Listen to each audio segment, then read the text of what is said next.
ce serait simple de perdre du poids. Pourquoi est-ce qu'elle n'y arrive pas finalement? Parce que c'est rattaché à ses émotions et à ce passif qui n'est pas toujours très agréable, bien sûr. Donc oui, aller creuser, aller chercher pour trouver c'est quoi le véritable problème finalement. C'est la raison pour laquelle elles sont amenées à faire ce qu'elles font aujourd'hui, qui est contraire à ce qu'elles souhaiteraient et qui donne des résultats qu'elles ne supportent plus finalement. Parce que finalement, on se rend compte que je n'arrive pas à perdre du poids depuis longtemps. J'ai fait plusieurs régimes. Quand je me regarde dans le miroir, c'est compliqué. Mon mari, mes enfants, les dictats de la mode, etc. Donc ça entraîne beaucoup en fait de peine. Et vous verrez que ça va être beaucoup plus facile, beaucoup moins de pression. Et si vous ne savez pas comment faire, comme le disait tout à l'heure Julita, il y a des coachs et thérapeutes pour pouvoir vous aider à le faire. Mais prenez ce temps-là, prenez ce temps-là. Bienvenue dans le podcast La clé de soi. C'est un rendez-vous pour les femmes qui se demandent comment reprendre les rênes de leur vie. Ici, nous abordons tout ce qui bloque notre potentiel, ce qui limite notre audace, ce qui entrave notre épanouissement, mesdames. Je suis Julita, votre guide dans cette aventure de découverte de soi. Chaque semaine, je vous propose des partages inspirants. Je suis également coach en transformation personnelle. J'aide les femmes à trouver leur juste place, à créer une vie remplie de sens. Si vous ressentez le besoin de faire bouger la vôtre, prenez rendez-vous pour me raconter votre histoire à vous. Et si vous êtes prête, on va commencer l'épisode du jour. Et aujourd'hui, j'ai un immense plaisir d'accueillir Maëlia Ambre. Bonjour Maëlia. Bonjour, bonjour Julita, ravie de se retrouver dans ton magnifique podcast. Merci. Je t'attendais depuis des mois parce que tu es une femme très prise avec de multiples casquettes, Ouais. donc très occupée, mais j'ai patienté et enfin nous allons avoir cet échange passionnant autour d'un sujet qui nous est très cher à toutes les deux, l'estime de soi au féminin et qui va passer par notre approche à notre corps, à notre nourriture, à notre bien-être. Maëlia, tu es coach sportive au féminin avec une approche respectueuse, responsable et déculpabilisant. Je trouve que c'est une très belle présentation. Ça résume bien Mm. ce que je fais. Ça fait tellement du bien de t'avoir et de te lire, de t'écouter, parce que tu apportes de la fraîcheur, tu apportes de la légèreté sur un sujet qui est si souvent douloureux pour les femmes. Oui, parce qu'il passe par l'émotionnel, hein, par le vécu, par le passé. Et les femmes, on est très attachées aussi à notre image, de notre aspect. Et oui, donc du coup, ça peut être compliqué, en effet. On a du mal un peu à gérer, à détacher les émotions de de notre façon d'être, en fait. Mm. Comment tu compléterais cette présentation? Parce que je sais que ton activité est bien particulière. Est-ce que tu peux nous en dire plus? Moi, je dirais que je suis coach sportive parce qu'il fallait bien mettre un nom quelque part. Donc oui, en effet, coach sportive.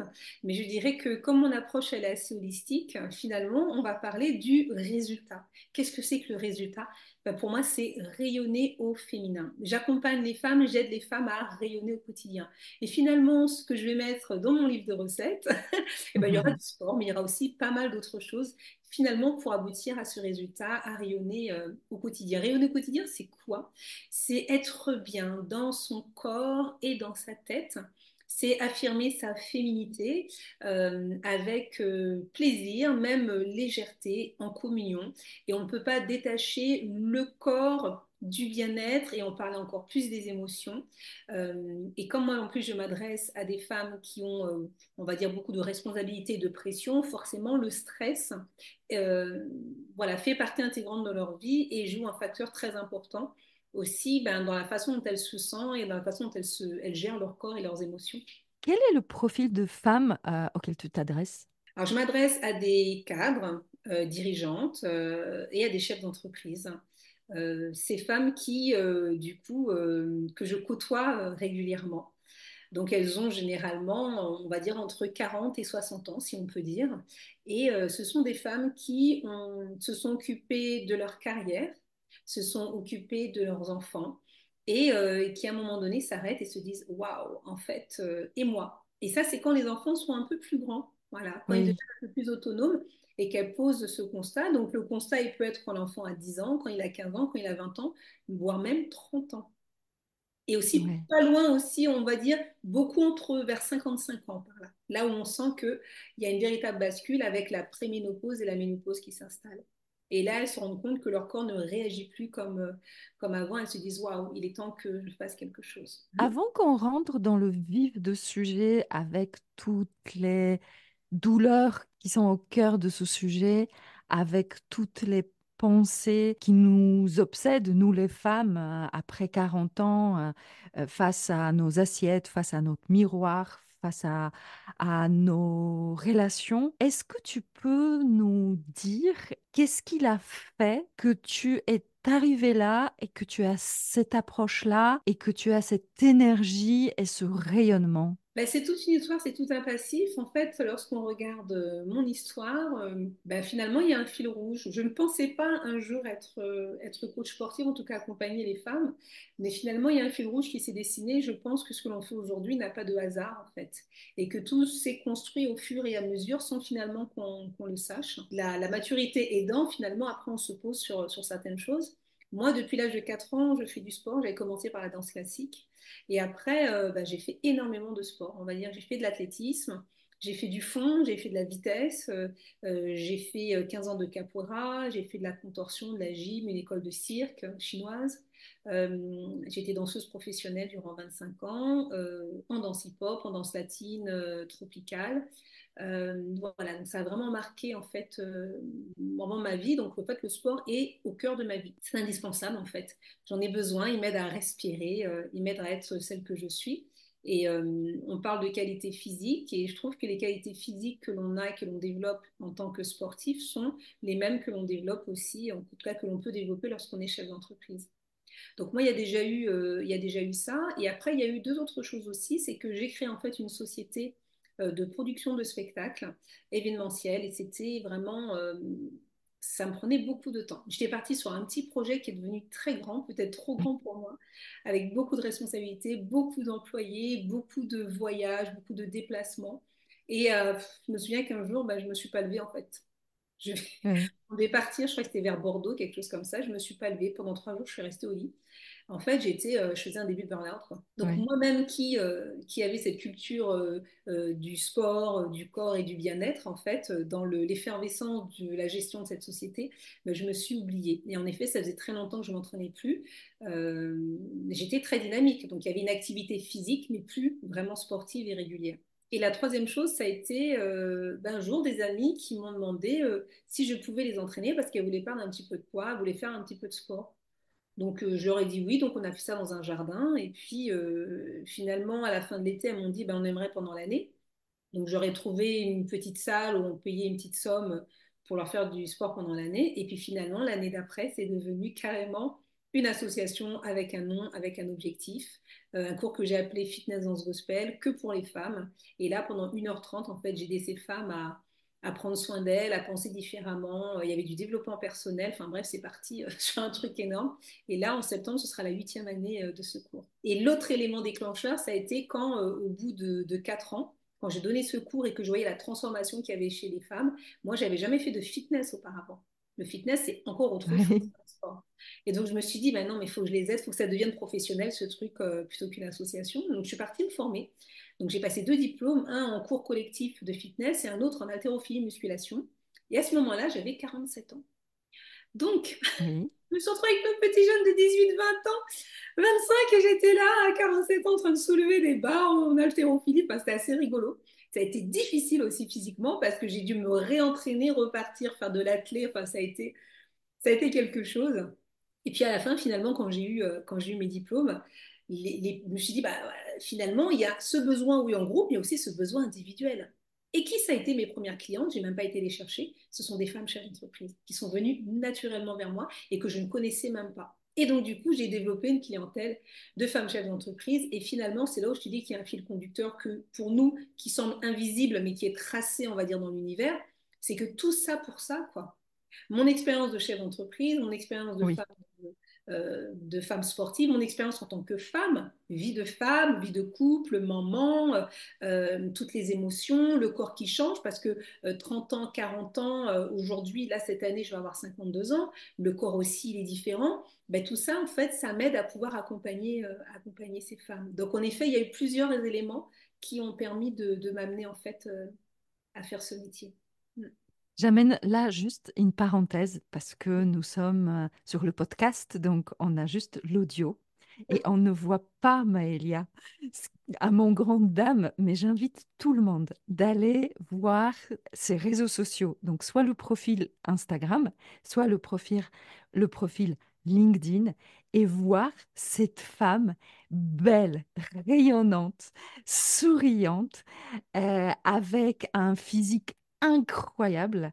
Et donc, vous allez jamais croire que elle a 52 ans. Chapeau bas pour ce que tu es physiquement, mais encore beaucoup plus de gratitude pour ce que tu représentes, parce que tu parles des défis sportifs que tu proposes, mais tu as une grande profondeur émotionnelle et des grandes bases de développement personnel que tu mets dans tes accompagnements. D'où vient cette appétence pour cet aspect-là? Très honnêtement, je ne me souviens plus. Je sais que naturellement, je suis très à l'écoute lorsque les femmes parlent. Voilà, elles viennent naturellement vers moi pour me parler. Et après, je pense qu'il y a aussi une dimension dont on peut parler parce qu'elle existe réellement, qui est une dimension qui est spirituelle aussi. Donc c'est vrai que moi, chez moi, la spiritualité est très importante et la spiritualité, elle nous rattache à des choses qui sont moins terrestres, moins tactiles. On est très rattaché sur ce qui existe, ce qui est, sur ce que l'on voit, sur ce que l'on touche, sur ses capacités. Moi. Et Oui, finalement, on est tellement dans le faire et dans des directives qui sont un peu rigides que lorsqu'on essaie de prendre un peu plus de hauteur, finalement, les choses deviennent plus légères, plus profondes, plus naturel et on est plus en raccord avec soi-même. Et je pense que ce qui nous manque grandement, c'est le fait d'être déconnecté de son corps, de ses sensations, de ses envies, de ses rotations, de ses sensations en fait. Et c'est ce qui fait que finalement il y a des déséquilibres qui se créent de n'importe quelle façon. Là, on va parler du corps, on peut parler de l'alimentation, on va parler du stress, on va parler de même de prendre des décisions. Lorsqu'on a de l'intuitivité, de la créativité, c'est parce qu'on est connecté à son soi créatif. Son soi créatif, c'est pas la planche de bois que je suis en train de toucher. Ça se passe à l'intérieur, en fait. Et tout ça, c'est quelque chose que j'ai développé. Puis moi, j'ai été une artiste aussi, puisque j'ai été danseuse, chorégraphe. J'ai créé des ballets, des gros spectacles aussi dans ma société de production. Parce que ce que j'ai pas précisé, c'est que j'ai créé des spectacles de cabaret pour des dîners-spectacles pour les entreprises. Donc, séminaires, lancement de produits, ouais, séminaires, publicité. Donc, du coup, c'est des spectacles que je crée de bout en bout avec quelle histoire on va raconter, qu'est-ce qu'on va faire, qu'est-ce qu'on va représenter, quelle chorégraphie on va faire, quels costumes vont aller, quel artiste on va du coup recruter, quelle équipe technique aussi on va regrouper. Donc, tout ça, ça demande aussi de la créativité et la créativité, c'est de la sensibilité aussi. Voilà. Et qu'est-ce qui va incroyable. toucher un public? Qu'est-ce qui va faire qu'un artiste sur scène va donner envie aux personnes finalement de se dire waouh, c'est tellement facile, c'est tellement léger, ça me transporte quelque part. C'est parce que je me connectais à moi que ça c'était possible. Donc finalement, après le développement personnel, il suit en fait. Et ce qu'il y a, c'est que moi, j'ai pas fait de formation en développement personnel, mais j'ai su me faire accompagner. Donc j'avais cette Oui. sensibilité, je suis me faire accompagner en sophrologie active, par la PNL, et puis différentes méthodes, par aussi la dépolarisation. Voilà, j'ai eu différents coachs aussi qui m'ont aidé et j'ai toujours utilisé ce qu'ils m'ont appris parce que ce qui est génial lorsqu'on a un coach, c'est qu'on ne coache pas les gens à vie. On, Oui. on apprend aux personnes à faire ce qu'elles ne savent pas faire. On leur apprend ensuite à être autonomes avec les outils qu'on va leur donner.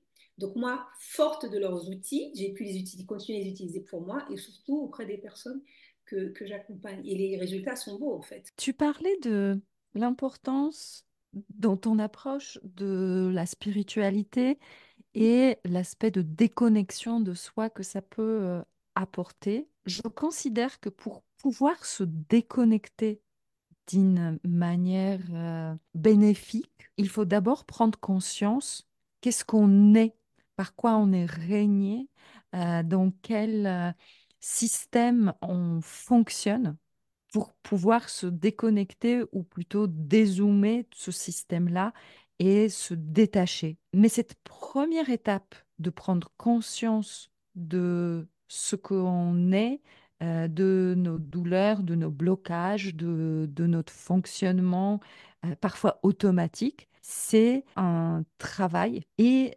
j'aimerais que tu nous parles de l'état d'esprit des femmes dans lesquelles tu commences le travail. Lorsqu'on décide de changer, c'est parce que finalement, on s'est posé, on a regardé, on a fait un travail d'introspection, tout simplement regarder autour de soi, puis on se dit, waouh, il y a quelque chose qui dysfonctionne. Ah, là, il y a quelque chose. Donc déjà, on arrive à ces femmes qui font un constat. Et lorsque nous, on commence à parler, hein, ne serait-ce que les avoir au téléphone avant un accompagnement sur la première séance, il y a la parole qui se libère et les aider, elles ont déjà constaté quelque chose, et le fait de commencer à discuter avec elles, ça libère beaucoup de, ça libère la parole. Donc en fait, ce travail d'introspection, elles le font pratiquement toutes seules, juste parce qu'elles savent qu'il y a une personne qui est en face d'elles et qui va les entendre et qui va les écouter. Souvent, les premières séances, pour beaucoup, il y a des larmes. Il y Mm. a des larmes parce que finalement, on se rend compte que je n'arrive pas à perdre du poids depuis longtemps. J'ai fait plusieurs régimes. Quand je me regarde dans le miroir, c'est compliqué. Mon mari, mes enfants, les dictats de la mode, etc. Donc ça entraîne beaucoup en fait de peine. Et donc il y a cette libération de la parole et déjà elles-mêmes elles s'en rendent compte. Donc finalement j'ai même pu à les aider par rapport à ça. Et là tu dis mais vraiment elle est coach sportive, c'est pas possible. Ouais. Oui elle est coach Alors, pour travailler avec des femmes sur l'estime de soi, je me rends compte souvent que les femmes mesurent leur valeur par le chiffre qui s'affiche sur leur balance. sportive. Si je suis mince, tout va bien, j'ai du mérite, je peux être aimée, je peux plaire. Et si jamais j'ai le chiffre qui ne me plaît pas, j'ai une taille de vêtements qui ne me plaît pas, je ne mérite pas ni l'amour, ni le respect, ni les choses de la vie qui peuvent être plaisantes et agréables. Oui en effet pour certaines ça peut aller jusque-là. Une chose qui est bien justement avec ces femmes qui sont cadres et dirigeantes, c'est qu'elles ont déjà un fort caractère. Et pour Ouais, arriver là où elles sont, justement, elles ont déjà développé des qualités qui font qu'elles ne tombent pas dans certains travers d'où d'autres femmes pourraient tomber. Donc ce que tu dis, en effet, c'est valable, mais pour ces femmes-là, un peu moins que pour d'autres femmes qui ont moins de ouais, responsabilités, je on va dire, comprends. au niveau du travail ou autre. Mais que ça existe en fait aussi.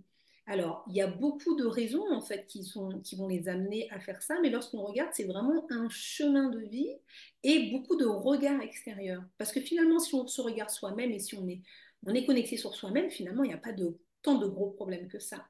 Mais à partir du moment où il y a des éléments extérieurs qui vont venir, là, ça devient compliqué. Comme je disais tout à l'heure, hein, il y a les dictats de la mode, la publicité, le regard des autres. Un mari qui n'est pas très sympa aussi, qui va dire oh, bah oui, là, t'as grossi.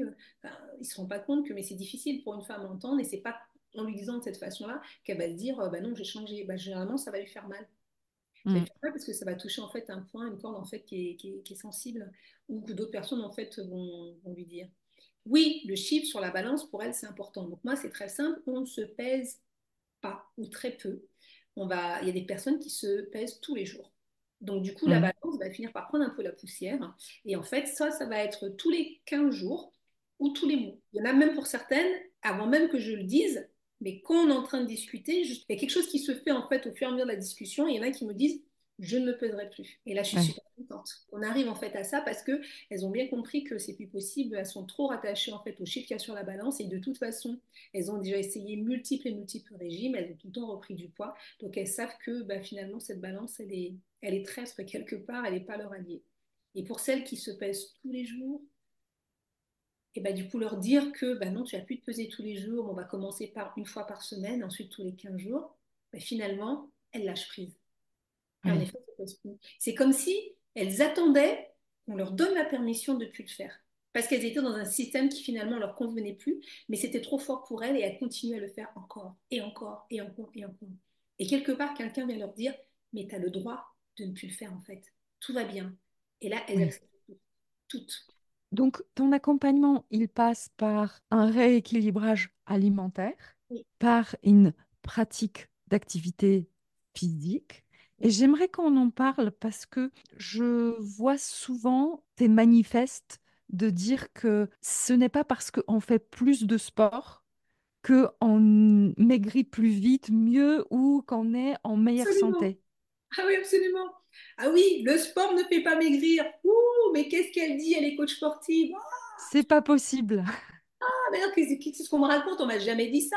Le sport, oui, tu veux maigrir, va faire du sport, allez, bouge-toi, ouah, super. Oui, oui, d'accord, ok.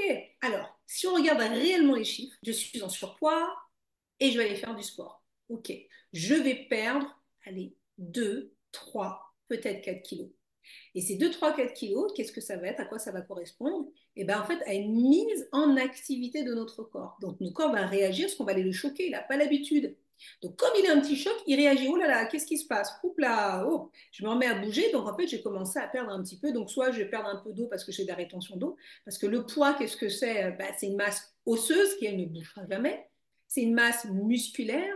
C'est une masse graisseuse et du coup, et il masse pardon, aussi hydrique, donc en fait de l'eau. Donc on peut Hmm. très bien perdre de l'eau. Il y a des femmes, elles vont perdre 2 kilos d'eau. Oui, Mais c'est de l'eau, elles n'ont absolument. pas perdu de la graisse.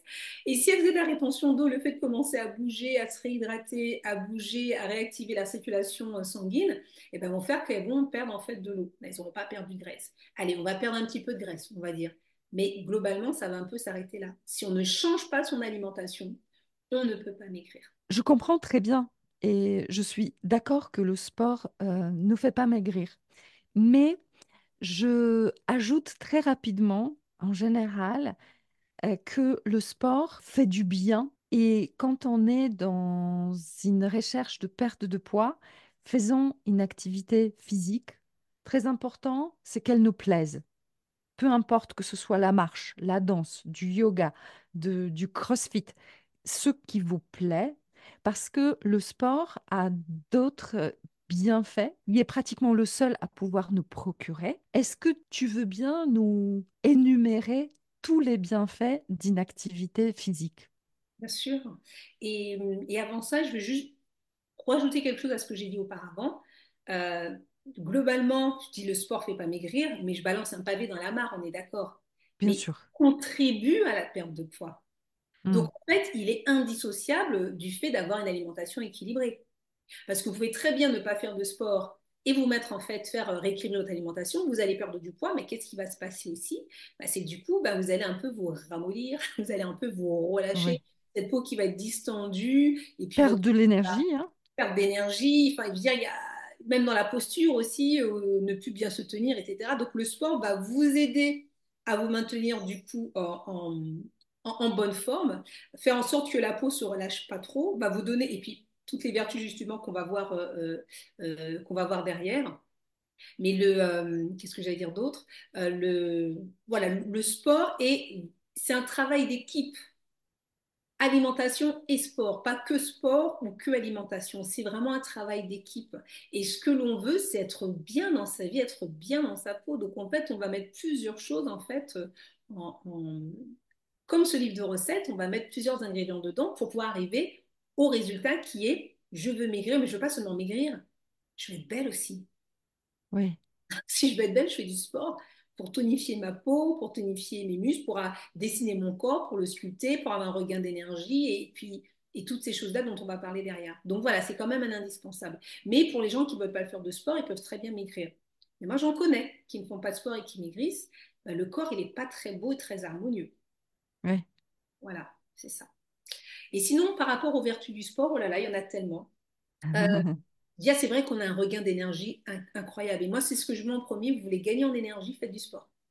Ouais. Ce Fatigué, qui est pour certains contre-intuitif, parce que quand on est fatigué d'une journée de travail, on revient à la maison, on Mhm. se dit je n'ai plus de force et on nous dit mais va faire du sport. Mais non, Mhm. mais je viens de te dire que je n'ai plus de force. Ah là là. Oui, oui, bon, oui, oui. Mhm. Alors, ce qu'il y a, c'est que à la fin d'une journée, on va dire pour les personnes qui travaillent, qui ont un travail qui est plutôt sédentaire, c'est une fatigue qui est plutôt mentale. Hmm. Et c'est difficile. Mais le corps, lui, il peut encore. On a l'impression que parce qu'on est fatigué mentalement, on a géré beaucoup de choses, ça a été un peu compliqué, il y a eu du stress, que finalement notre corps est fatigué. En fait, notre tête va parler à notre corps, mais notre corps, il n'est pas si fatigué que ça. C'est une impression qu'on Oui, a. Il vaut mieux aller se coucher avec une bonne fatigue physique plutôt qu'une fatigue mentale. tout à fait. Et là, c'est pas le même genre de fatigue. Et d'ailleurs, qu'est-ce qui va se passer si on fait un petit peu de sport avant? Eh ben, écoute, on va améliorer son sommeil. Parce que lorsqu'on a une fatigue mentale, globalement, on est grognon, on a un petit peu, on réagit pas toujours très bien lorsqu'on nous parle. Enfin, je dresse un peu un portrait, mais qui est un peu extrême, mais ça arrive, même si c'est un petit peu d'irritabilité, il y en a quand même. Et quand on est fatigué, ben on est moins social, moins communicatif. Voilà aussi.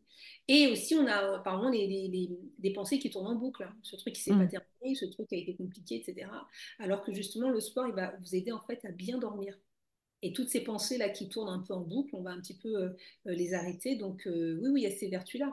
Et en plus, en faisant du sport, ce qui est bien, c'est qu'on va libérer aussi des hormones, comme on dit, les hormones aussi du bonheur. Donc du coup, c'est génial en fait. Et ces hormones qui vont vraiment nous faire du bien, entre autres, elles vont aussi nous aider à mieux dormir. Donc on Oui. va aussi développer des hormones qui vont nous aider à mieux dormir le soir. Donc en fait, on peut améliorer son sommeil en faisant, en fait, en faisant du sport aussi. Et Donc, puis le tu corps, parlais de l'équipe, l'alimentation, activité physique pour oui. avoir une bonne hygiène de vie, Mhm. mais le combo gagnant, il compte d'autres paramètres tels que la gestion du stress. Tu as parlé du sommeil. Mhm. Moi, j'aime bien mettre dans ce combo la notion de plaisir qu'on a en mangeant ou en faisant une activité. Il y a aussi le côté réconfortant de l'alimentation que je trouve important de garder parce que et c'est très ancré dans notre société. Et il y a aussi le côté partage qu'on met dans la relation à la nourriture qui est importante de prendre en compte parce que souvent, quand on se met au régime au sens strict et tel qu'on ne veut pas l'avoir ici, on se coupe de notre vie sociale, Familiale et sociale, hein. Mhm. familiale et sociale. Comment tu travailles ces aspects-là? Globalement, tu sais, le fait d'être sur un... Là, parlant par exemple du régime, le fait d'être sur un rééquilibrage alimentaire et non pas un régime restrictif va beaucoup aider les gens, du coup en se disant, mais en fait c'est possible, c'est simple. Et en fait, je vais pouvoir manger avec tout le monde. Donc, je vais Oui, pouvoir continuer à manger au restaurant, je vais pouvoir continuer à manger en famille. Et il y a des petites choses que je vais changer, mais le fait d'avoir un équilibrage alimentaire m'a même aidé toute la famille, et même, on va dire, ses amis, hein, qu'on invite à manger à la maison. Puisque tout le monde va mieux manger, tout simplement. Mieux manger. Et mieux manger, c'est quoi? C'est composer une assiette qui est équilibrée. On ne mange pas de façon équilibrée parce qu'on consomme, on va manger rapidement, on n'a pas trop le temps de préparer à manger, parce que vraiment, on va même sauter de repas parce qu'on n'a pas le temps. Euh, mm, et donc, le fait d'avoir une assiette qui a une bonne portion de légumes, une bonne portion de protéines, végétales ou animales, donc viande, poisson, légumineuses, et des féculents aussi, euh, voilà, riz, pâtes, quinoa, fait qu'en fait, on a vraiment des apports qui nous font du bien, qui sont réconfortants. On a une assiette aussi on va dire, qui est colorée, qui est différente, et en fait, on mange bien. Et souvent, ben, il y a beaucoup de personnes qui ne mangent pas de légumes, ou très très peu de légumes, ou ouais, qui ne mangent pas beaucoup de féculents parce qu'ils disent bah, les féculents, ça fait grossir. Alors que les féculents, on en a besoin en sucre rapide. Donc en fait, si on rajoute des légumes en mangeant nos féculents, finalement, on va équilibrer, on va pas... Souvent, lorsqu'on mange beaucoup de féculents, on a tendance un petit peu à gonfler et à ouais, prendre un peu de poids et son avoir dans le ventre. Mais si on l'équilibre en fait avec des légumes, bah, ça va aller. ouais, Si on les met en proportions qui sont normales. Donc en fait, bah, tout le monde peut manger comme ça. Et là, on n'est pas sur la notion de on ne mange pas de féculents, on ne mange pas de viande, on mange que des légumes ou que des salades. mm, Là, ça nous coupe en fait, alors que dans ce cadre-là, non. Et en plus, on peut varier avec des légumes et des fruits de saison. C'est encore plus sympa, plus coloré. On va pumper nos assiettes avec des épices, etc. Donc en fait, on peut manger, on peut aller au restaurant. Et puis le restaurant, qu'est-ce que c'est? Bah, c'est la cuisine maison externalisée, c'est tout. Parce mm, qu'ils cuisinent, ils cuisinent. Donc c'est comme si c'était à la maison. Il faut juste choisir à la carte des choses qui sont plutôt saines, entre guillemets, quoi. Mais une ouais, bonne côte de bœuf avec des pommes de terre, du riz ou je sais pas quoi, bah, c'est équilibré en fait. ouais. On peut manger au restaurant, on choisit à la carte ce qui est équilibré avec la nouvelle notion qu'on a de ce qui est équilibré. Et puis moi, vraiment, je crois à 80% de nourriture plutôt saine, mais sympa, et 20%, on s'éclate. Allez, je mange ma glace, ma gaufre à la chantilly, ma grosse tarte aux pommes avec des trucs par-dessus, mes frites, etc. Parce que manger, c'est fun aussi. Ouais. Tout est question de modération en fait. Oui, d'équilibrage et de modération. Donc finalement, on ne va pas se couper d'une vie sociale. Alors que le régime restrictif, déjà, il n'est pas bon pour le corps parce que pour diverses raisons qu'on n'a pas le temps de développer là. Et puis généralement, dans 80% des cas, on reprend le poids qu'on a perdu. Voilà. Donc, et par moments même plus que ce qu'on a perdu. Mm. Donc finalement, un rééquilibrage alimentaire, c'est vraiment ce qu'il y a de mieux. Et puis c'est moins choquant aussi, c'est moins agressif. Le corps n'aime pas qu'on lui dise ne pas, ne mange pas ci, ne fais pas ça. Enfin, c'est compliqué de se dire il y a une interdiction, il y a un manque. Ouais. Je trouve que aujourd'hui, on a accès quasiment à toutes les informations sur la nourriture. On a tous l'impression de savoir ce qu'il faut faire, ce qu'il faut pas faire. Mhm. Et au final, c'est limite trop d'informations parce qu'elles sont très souvent contradictoires et ça crée des croyances limitantes dont tu évoquais, par exemple, qu'il ne faut pas manger des féculents parce que ça fait grossir, qu'il ne faut pas manger tel aliment à telle heure. Et en fait, on se complique la vie. Oui, absolument. On se complique la vie et puis je pense que c'est bien d'avoir accès à beaucoup d'informations, ce qui nous permet déjà, nous, de commencer à avoir une base. Mais souvent, même ces personnes qui ont fait attention à leur alimentation, lorsque je les ai sur un bilan, moi j'appelle ça un bilan et énergie-vitalité, et qu'on discute, eh ben, il y a ajusté en fait. Parce qu'elles Oui. croyaient que, comme elles ont lu que, et finalement, dit oui, mais il manque ça. Ah ben non, mais là, il y a pas cet équilibre. Ben finalement, non, ben là, tu ne bois pas suffisamment d'eau. Ah ben là, il y a quand même quelque chose à ajuster. Et à un moment donné, il ne faut pas hésiter à demander à des personnes qui le savent comment ajuster, ne serait-ce qu'en conseil, en fait. Si les personnes qui nous écoutent se disent finalement j'aimerais bien me pencher sur mon bien-être, peut-être perdre 2-3 kilos, quel serait le premier pas à faire en toute autonomie? En toute autonomie, alors 2-3 kilos, c'est rare qu'elles veulent prendre que 2-3 kilos. Généralement, Ça c'est commence par ça, en général ça 1 continue parce qu'une kilo fois et qu'on a plus. perdu 2-3, on Voilà, continue. c'est ça. Bah, moi, c'est vraiment revoyez votre assiette parce que ça Qu'est-ce va qu'il pas. faut revoir? Sur quoi il faut se concentrer? Ben, tu vois, comme je disais tout à l'heure, là, cette fameuse assiette qui est équilibrée, où en fait, on prend l'assiette, la moitié, c'est en fait des légumes, et toutes sortes de légumes, en fruits et légumes de Hmm. saison. Déjà ça. Et généralement, la proportion n'y est pas en légumes du tout. Alors que les légumes sont la base de notre alimentation. Alors, Oui, je oui, vais te oui. poser une question qui Ouais, va te faire rire ou qui va t'agacer. Est-ce ouais. que les pommes de terre, ce sont des légumes? Eh ben non, ce sont des féculents. Bah oui, mais en même temps, où est-ce qu'on les mettrait dans le supermarché? Pas au rayon pâtes, parce qu'ils sont quand même, ils sont frais, comme la patate douce, ce sont des produits frais, donc on va pas les mettre au rayon. Donc du coup, on les met au rayon légumes. Oui. D'où oui, avoir la connaissance des aliments, c'est important. Quelles sont les catégories d'aliments? C'est bien pour ne pas avoir à se tromper, en effet. Hmm. Parce que c'est sûr que manger du riz avec des lentilles et de la viande, et ben là, on est sur féculents, protéines, quoi. On a Oui. double ration de féculents, double ration de protéines. Donc il manque en fait l'essentiel qui est les légumes. Donc moi, je leur dirais, voilà, recomposez votre assiette en partant de la base. Donc, la moitié, c'est les légumes et, comme j'ai le quart en fait de protéines, végétales ou animales, et puis du coup féculents.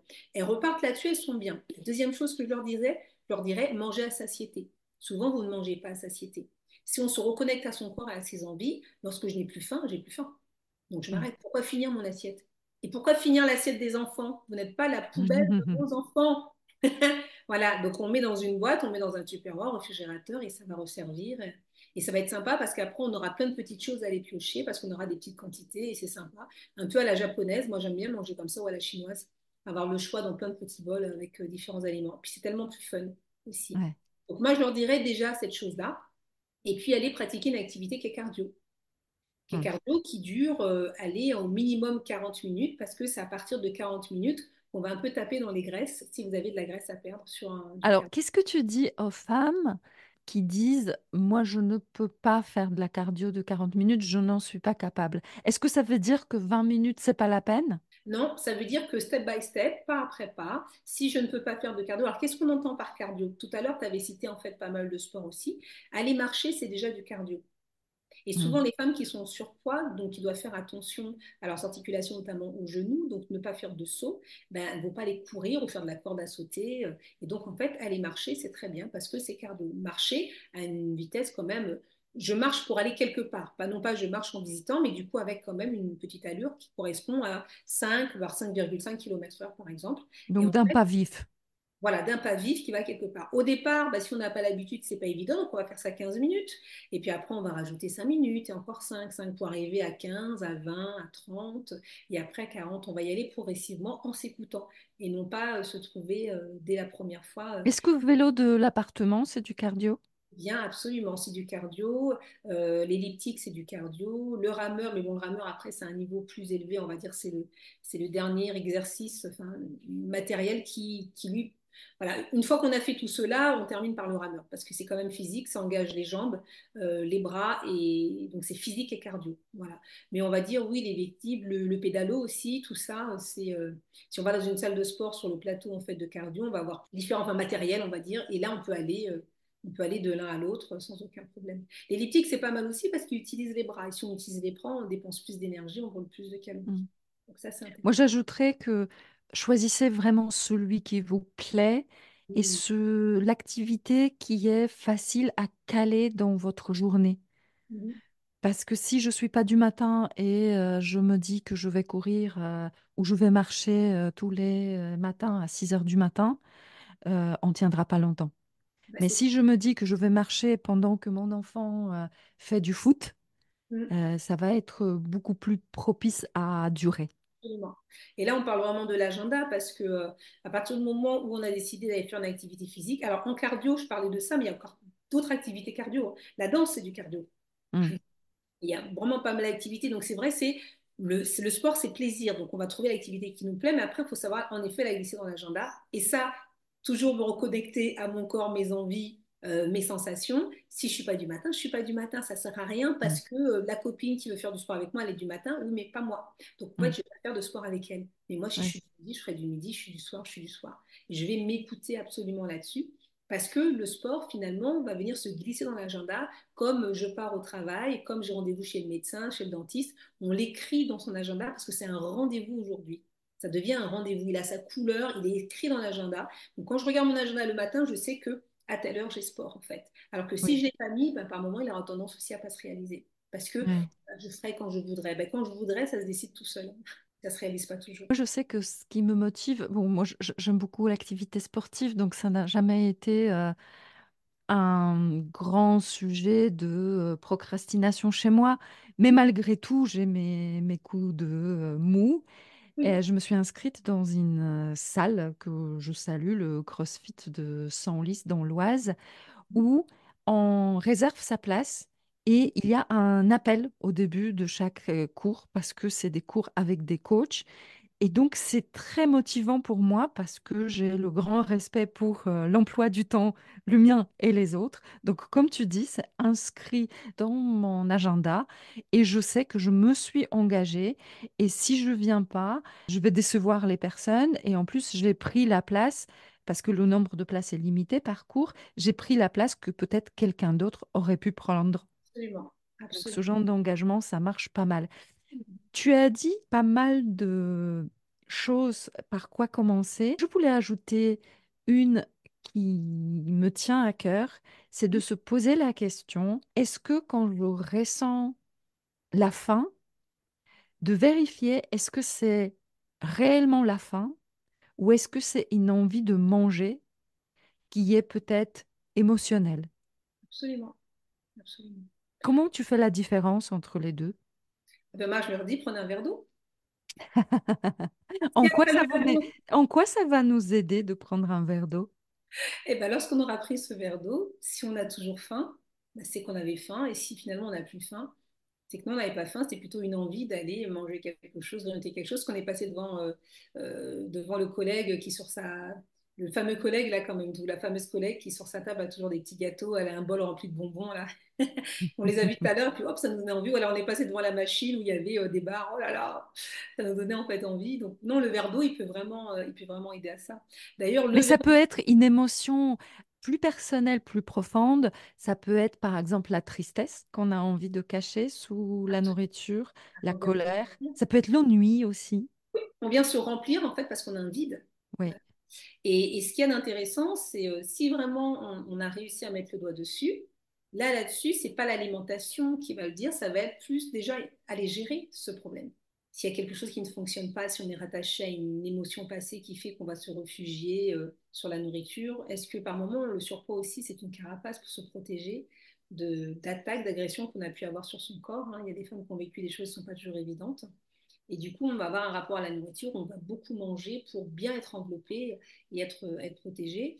Et bien là, j'invite vraiment les personnes à aller consulter des personnes, à trouver de l'aide auprès de personnes qui sont spécialisées pour les aider à traiter justement ces mots MAUX du passé qui font que dans le présent, elles vont le compenser de cette façon. Donc, on est vraiment sur une alimentation qui est émotionnelle. Et ça, on ne peut pas exact, vraiment le traiter avec un rééquilibrage en fait alimentaire. Par contre, exactement. associé à des usages, des astuces, ça peut aider, comme justement ce verre d'eau, comme se reconnecter à ses sensations en mangeant à satiété. Et le fait de rééquilibrer son assiette fait que finalement, on n'a même plus envie de grignoter parce qu'on n'a plus faim. Ouais. Et souvent, Et on si mange je te pas. disais que c'est un aspect qui me tient à cœur, c'est que personnellement, j'accompagne ces femmes sur la gestion des émotions liées à l'alimentation. Mais encore une fois, je ne gère pas l'alimentation, mais on se pose de l'autre côté du miroir, j'ai envie de dire, et on essaye de comprendre les émotions, de les accepter et de voir comment on peut avancer avec et peut-être changer notre système de pensée Absolument, pour se sentir plus sereine face et à l'assiette et au miroir. bien sûr. Et tu vois, il y a quelque chose qui est aussi important dans ce que tu dis, hein. C'est c'est aussi se poser, tu sais, on va parler d'un petit exercice à faire, mais derrière, il faut être accompagné pour pouvoir justement on va dire, voilà, l'analyser, le traiter, mais ne serait-ce que sur une semaine, écrire tout ce que l'on va manger, non pas pour Oui, regarder la qualité de ce que l'on a mangé ou la quantité du tout, c'est juste pour on parle toujours de reconnexion à soi. Donc, qu'est-ce que j'ai mangé? J'ai mangé, je sais pas, un matin au petit déjeuner, j'ai mangé une tartine, j'ai mis du beurre, j'ai pris un thé, j'ai mangé, je sais pas, ouais, une part de gâteau, etc. Ce midi, j'ai mangé telle chose, ok. Maintenant. Alors, quelle sensation alors déjà, est-ce que c'est ce que je voulais manger? mm, Pas toujours ce qu'on voulait manger. Comme ça, on regarde déjà s'il n'y a pas eu, ben, c'est vraiment ce que tu voulais manger, tu l'as mangé, donc pour voir quel sentiment il y avait qui était rattaché à ça. Et par moment, il y a, ben non, moi j'aurais aimé manger ça, mais j'ai mangé ça. Ok. Pourquoi? Parce que j'étais en retard, parce qu'on m'a dit que c'était pas bon, parce que, bref, qu'importe. Ensuite, quelle sensation j'ai ressentie dans mon corps quand j'ai mangé? mm. Sensation de plaisir, de déplaisir, voilà. Est-ce que j'ai mangé à satiété ou pas? Et tout ça, ça va permettre à la personne de se reconnecter à soi. Ce que je disais toujours à la base, pourquoi il y a des dysfonctionnements, c'est qu'on n'est plus connecté. Notre corps, c'est ce dont il a besoin, mais nous, on lui a donné des informations contraires. Donc, Mm. reconnectons-nous à notre corps qui, naturellement, sait ce qui est. Il sait si on doit aller par là, il sait si on... Il le sait. Reconnectons-nous à ça. Donc, le fait de se reconnecter à ses émotions lorsqu'on mange, on va dire, ah oui, finalement, je n'avais pas vu que, finalement, quand je mangeais, c'était au moment où j'avais appris une mauvaise nouvelle. C'est le moment où il s'est passé ça. Ouais. C'est le moment où telle et telle chose. Et ça donne déjà des indices qui sont précieux. Et ça permet du coup d'aller plus loin. Mais je suppose que tu proposes aussi certainement ça dans tes accompagnements. Et ce Donc, qui est intéressant, c'est que là, je voulais vraiment qu'on donne quelques astuces que les personnes peuvent faire dès maintenant oui. en autonomie.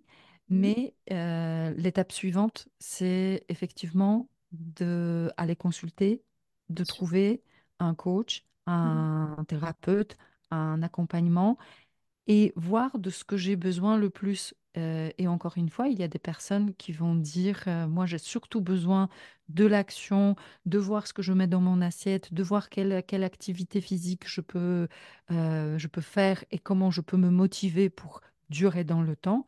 Et il y a des personnes et je travaille beaucoup avec, qui vont se sentir surtout frustrées par l'état émotionnel. Et moi, j'ai travaillé avec des femmes qui ne pouvaient pas passer devant une boulangerie.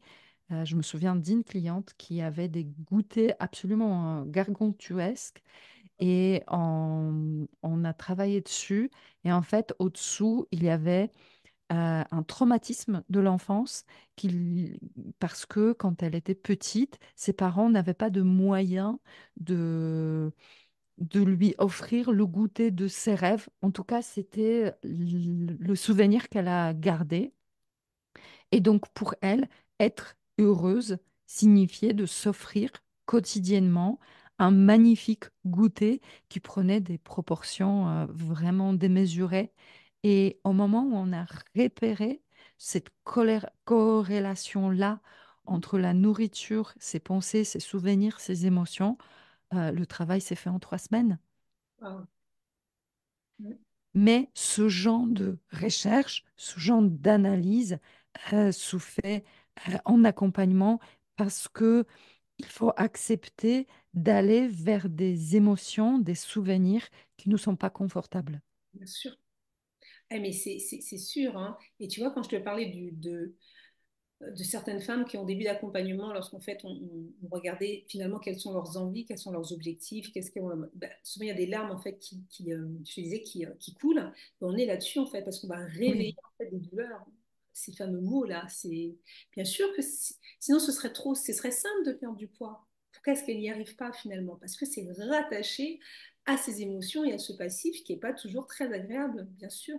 Donc oui, aller creuser, aller chercher pour trouver le véritable, c'est quoi le véritable problème finalement? Ce n'est pas qu'elles oui, mangent trop, ce n'est pas que ceci, cela, c'est la raison pour laquelle elles sont amenées à faire ce qu'elles font aujourd'hui, qui est contraire à ce qu'elles souhaiteraient et qui donne des résultats qu'elles ne supportent plus finalement. c'est ça. Mm. Pour toutes celles qui nous ont écoutés, vous avez bien compris pourquoi l'approche de Maëlia est respectueux, responsable et déculpabilisant. Merci beaucoup, Maëlia. Merci à toi de m'avoir invité dans ce magnifique podcast. Est-ce que tu aurais un mot de la fin? Et tu vois, et encore, on n'a même pas parlé du stress, qui était aussi un des facteurs importants. Donc, il y a le stress aussi à aller chercher. Moi, je dirais, et je le redirais, il est écrit partout et elles le savent. Reconnectez-vous à votre corps, à vos sensations, à vos envies et vos émotions. Et vous verrez que ça va être beaucoup plus facile. Mais il faut s'arrêter, prendre ce temps-là pour se connecter à soi. Et vous verrez que ça va être beaucoup plus facile, beaucoup moins de pression. Et si vous ne savez pas comment faire, comme le disait tout à l'heure Julita, il y a des coachs et thérapeutes pour pouvoir vous aider à le faire. Mais prenez ce temps-là, prenez ce temps-là. Regardez, vous êtes beaucoup dans l'action, beaucoup dans le faire, et soyez aussi dans le je ressens. Et quand je ressens, je vis pleinement et je peux rayonner au quotidien. Merci beaucoup. Donc, je répète juste que pour trouver Maëlia, vous allez le lien dans la description de cet épisode et vous pouvez consulter toutes les magnifiques publications de Maëlia qui donnent toujours plein d'astuces, plein d'énergie, qui sont beaux, qui sont intelligents, qui sont pertinents. Et si vous avez besoin, vous pouvez faire appel à Maëlia pour vous reconnecter à votre corps. Merci Maëlia. Merci Julita. Un grand merci pour avoir écouté cet épisode de La Clé de Soi. Je vous invite à découvrir d'autres partages et d'autres personnalités dans les différents épisodes de ce podcast. Vous les trouverez bien évidemment sur votre plateforme d'écoute préférée. N'oubliez pas de liker, commenter, partager sans modération afin de faire résonner la voix de ces personnes inspirantes. Votre soutien est ma clé pour inspirer davantage de vie. Grand merci à vous.